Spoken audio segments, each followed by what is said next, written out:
I'd like to speak for a moment about the difference between wanting and needing.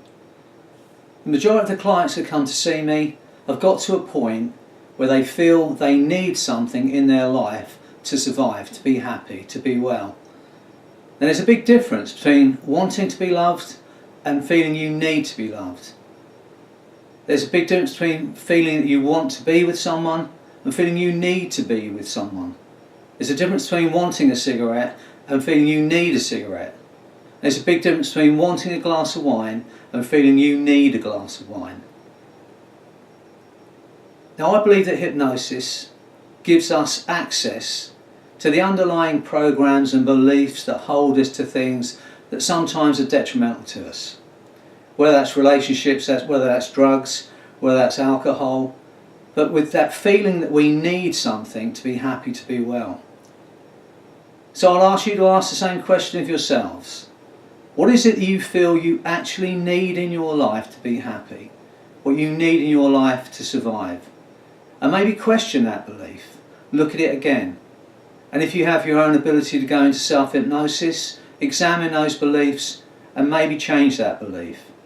And if you're working with clients, ask the question, what is it that you feel you actually need?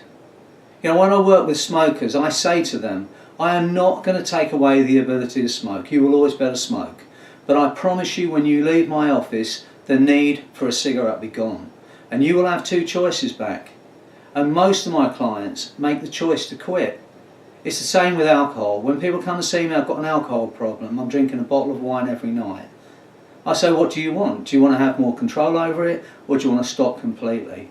Now, most of those people believe they don't have that choice.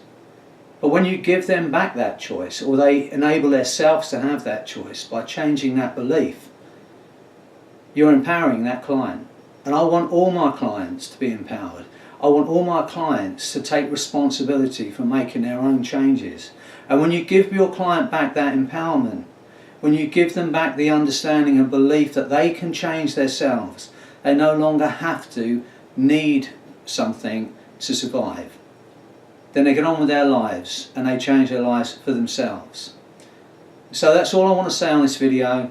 Ask yourself the question, what is it you feel you need? And ask the question whether that belief empowers you. And if it doesn't, then maybe change it.